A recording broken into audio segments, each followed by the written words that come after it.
Hey, this is Joe from Citrus County Porch Life, bringing you the A word of the day. And the word for the day, September 15th, 2024, is a new life.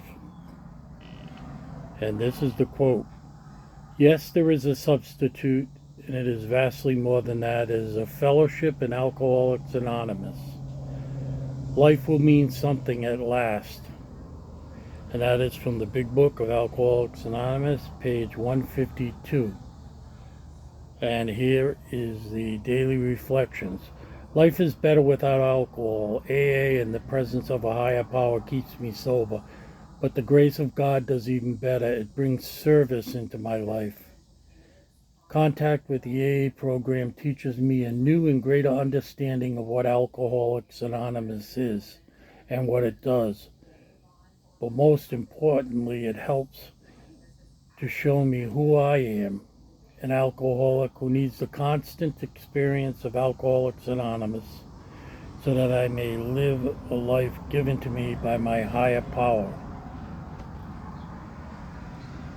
And there's one word here in the quote, a fellowship, and it's good to look that up and see what a fellowship means. A fellowship is a friendly or loose association, especially with people who shares one interest. Of course, the common interest is alcoholism, Alcoholics Anonymous. And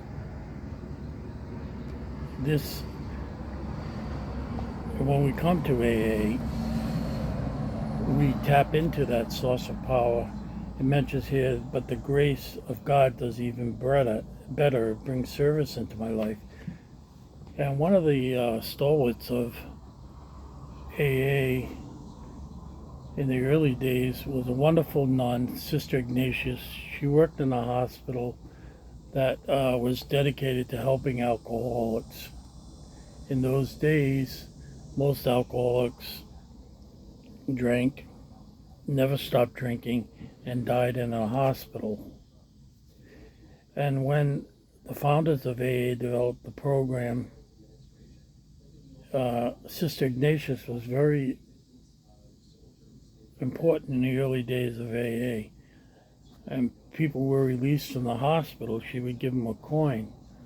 She started out with St. Christopher coins, Sacred Heart coins, any coins that she had.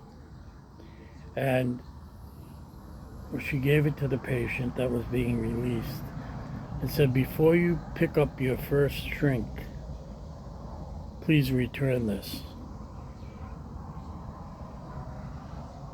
And years later,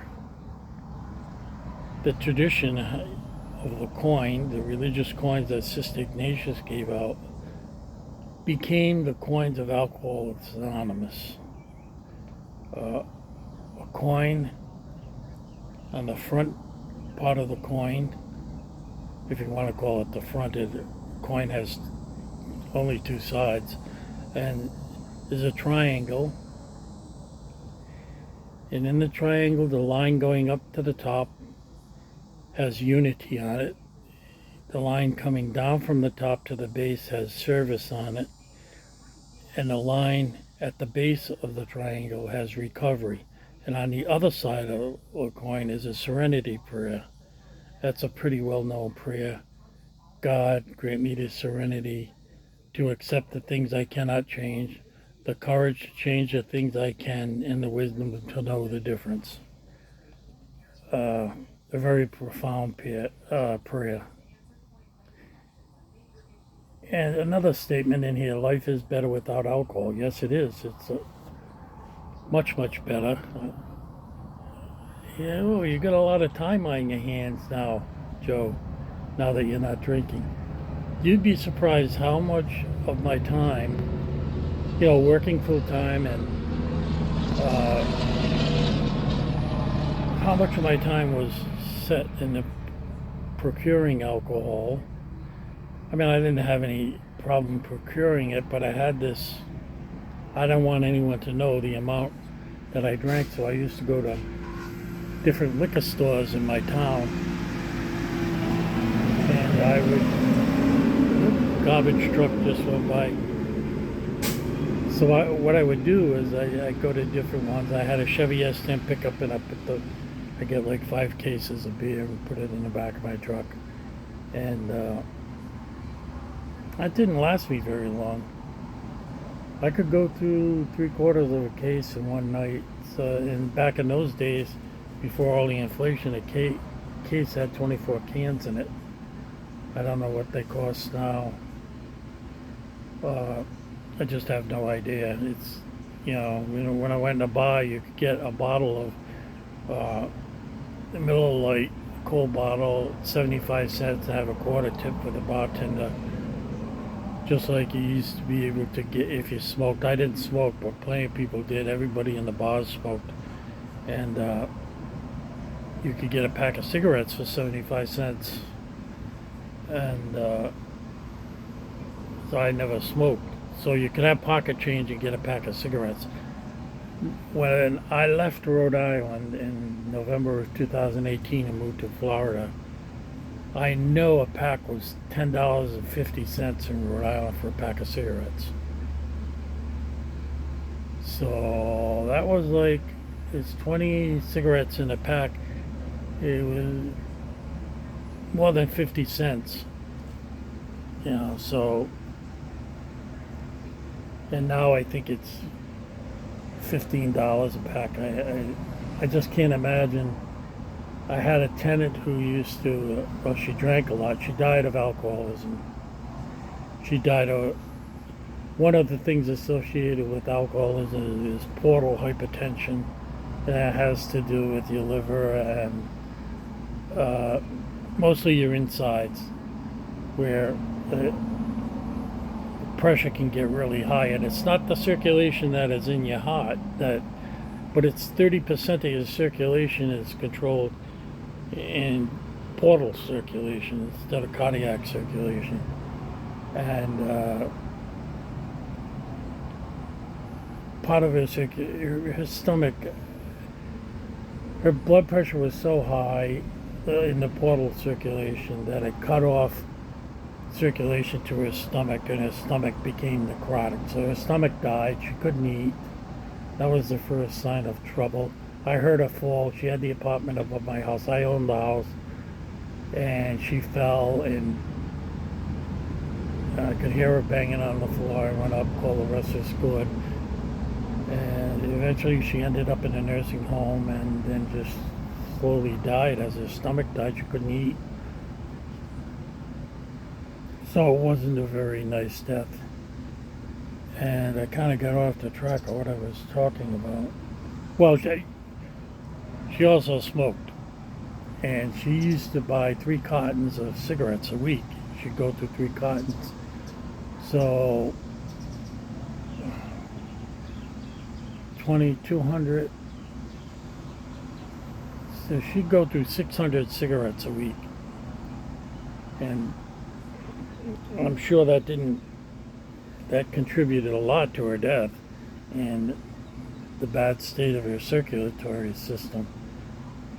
So that's what it was like a drinker in the 70s. I mean, prices were cheaper.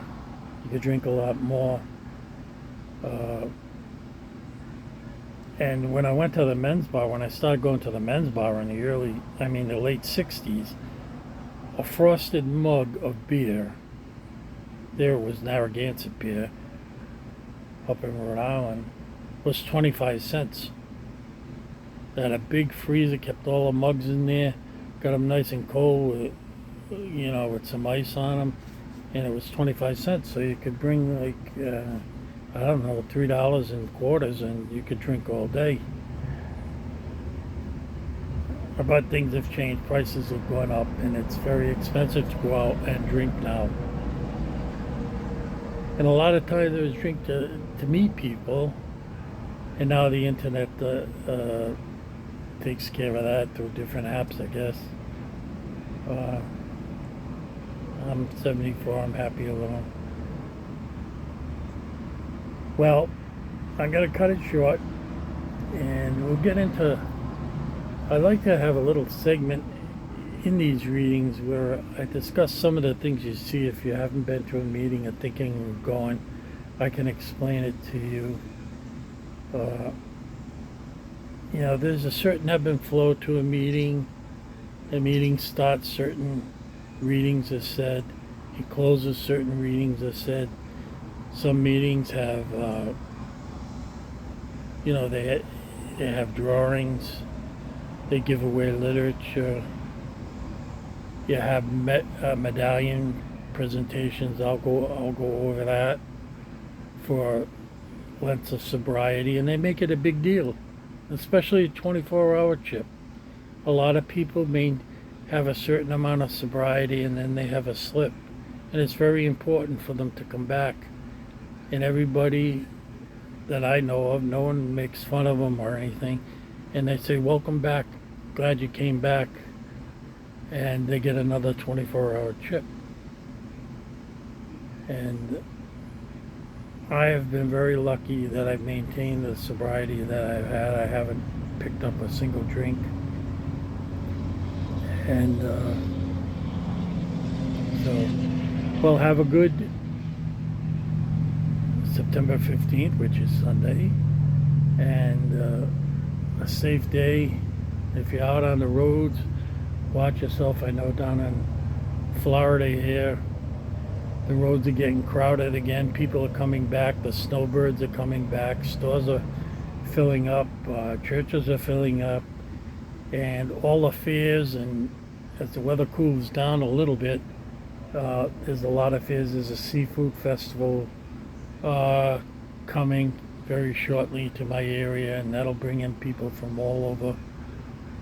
Route 19, which is right outside my house, goes from Hattiesburg, Mississippi, all the way down to southern Florida, and where it joins 75 and terminates. So God bless and have a safe day.